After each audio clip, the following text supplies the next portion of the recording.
ओम नमो नारायण। आज की वीडियो में सुनिए कार्तिक मास में सुनी जाने वाली सबसे प्रमुख पंच भीखू की कहानी।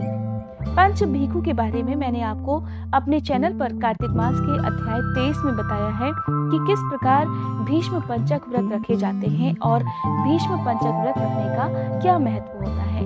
अगर आप चाहें तो मेरे चैनल पर कार्तिक मास का 23वां अध्याय सुन सकते हैं। उस अध्याय को सुनने के बाद ही आप जानेंगे कि भीष्म पंचक व्रत होते क्या हैं।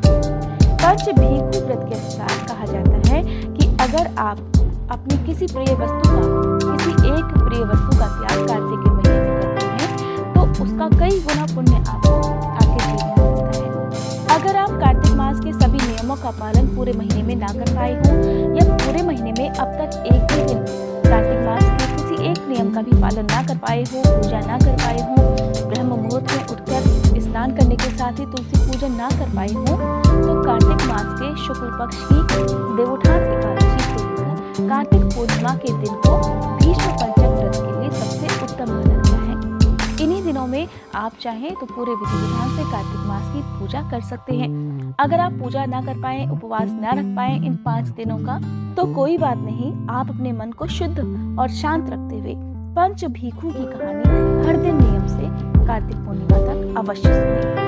अब मैं आपको सुनाने वाली हूँ पंच भीखू की कहानी।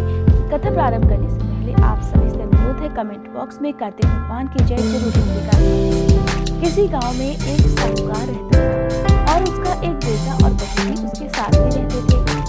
बहू कार्तिक महीने में रोज सवेरे उठकर गंगा स्नान के लिए जाया करती। सुबह जल्दी जल्दी जाते समय वो किसी भी पराये पुरुष का मुंह नहीं देखती थी।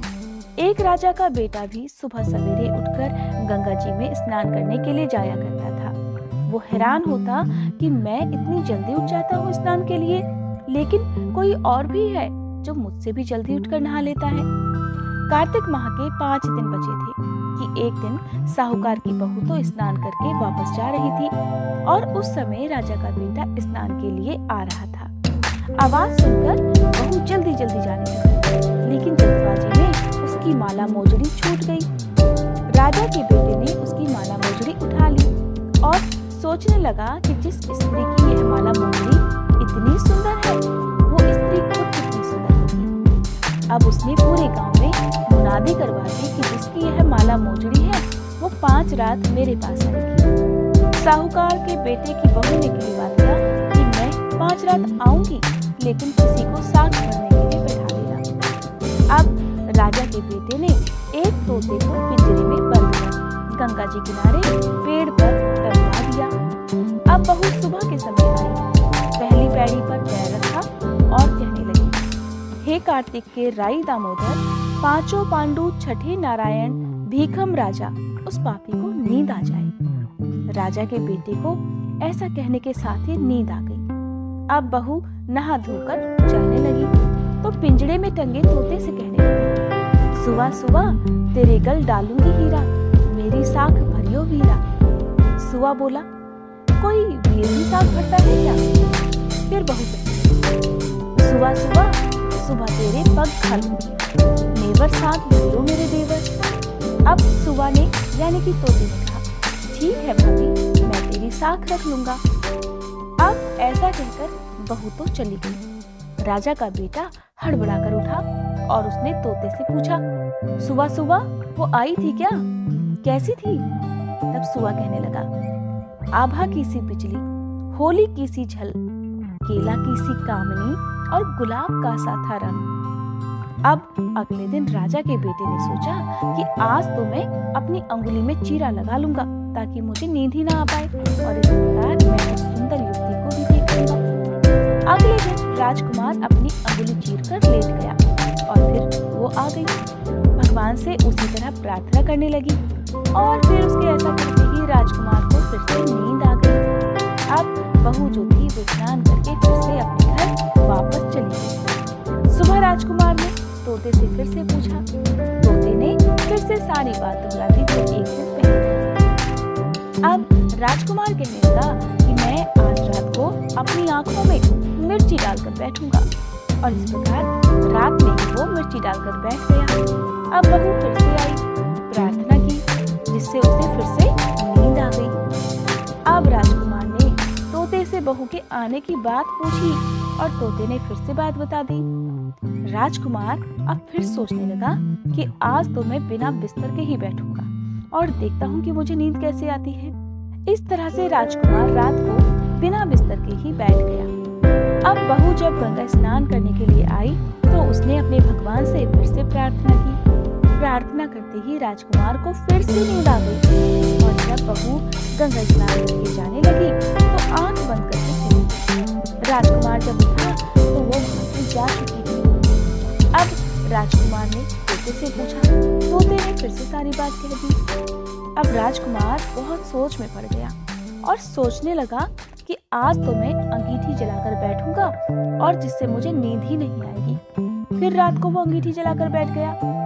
अब की बार साहूकार की बहू आई और वो भगवान से प्रार्थना करने लगी कि हे प्रभु, आपने मेरी 4 रातें तो निकाल दी, अब आखिरी रात बची है, ये भी किसी तरह निकाल दीजिए। भगवान जी ने उसकी बात की लाज रख ली और राजकुमार को फिर से नींद आ गई। जब बहू स्नान करके जाने लगी तो तोते से कहने लगी कि इस पापी को कह देना कि 5 रातें पूरी हो चुकी हैं और वो अपनी शर्त के अनुसार मोतियों की माला मेरे घर भिजवा देगी। इस प्रकार सुबह राजकुमार की आंख खुली तो उसने तोते से पूछा कि सुबह सुबह क्या वो आई थी? तोते ने कहा, हाँ जी, वो आई थी और उसने अपनी माला मंगवाई है। ये सुनकर राजकुमार जो था सोचने लगा कि वो तो सच्ची थी, तभी तो भगवान ने उसका सत रख लिया। और ऐसा करने के कुछ समय बाद ही राजकुमार को क्रोध हो गया। राजा ने ब्राह्मण को बुलाकर पूछा कि मेरे बेटे का शरीर क्यों जल रहा है? तब ब्राह्मण ने राजकुमार की सारी करतूत राजा को बता दी और कहा कि इसने देखिए किस तरह से साहूकार की बहू को परेशान करने का प्रयत्न किया था। तब ब्राह्मण ने कहा कि इसने पतिव्रता स्त्री पर बुरी नजर डाली थी, इसीलिए ये कोढ़ रोग से पीड़ित हो गया है। राजा ने ब्राह्मण से पूछा, हे महाराज, इसके ठीक होने का क्या कोई उपाय बता सकते हैं? तब ब्राह्मण ने कहा कि ये उस साहूकार की बहू को अपनी अगर धर्म बहन बना ले और रोज उसके नहाए हुए जल से ये स्नान करे तब ये ठीक हो सकता है। अब राजा साहूकार की बहू की माला लेकर साहूकार के घर पहुंच गया और कहने लगा, ये माला आपकी बहू की है, इसे रख लीजिए और आपकी बहू के नहाए हुए जल से मेरे बेटे को नहलवा दीजिए। साहूकार कहने लगा कि मेरी बहू तो किसी पराये पुरुष का मुंह तक नहीं देखती, वो अपना नहाए का पानी कैसे दे सकती है? किसी प्रकार राजा ने उससे विनती की। तब साहूकार ने राजा को एक उपाय बताते हुए कहा कि आप अपने पुत्र को नाली पर बिठा दीजिए। जब मेरी बहू ऊपर नहाएगी तब नीचे इस नाली के पानी से आपका पुत्र भी नहा लेगा। अब राजकुमार ने ठीक ऐसा ही किया और कुछ समय बाद उसका शरीर चंदन की तरह हो गया। हे पंचभीखू देवता, जैसे आपने साहूकार की पुत्र वधू का सत रखा, वैसे ही सभी का रखना। इस कथा को कहते सुनते और हुंकारा करते सभी लोगों का मान रखना। ये थी कार्तिक मास के अंतिम 5 दिनों में सुनी जाने वाली सबसे प्रमुख और सबसे प्रचलित कथा। उम्मीद करती हूँ कि ये वीडियो आपको अच्छी लगी होगी।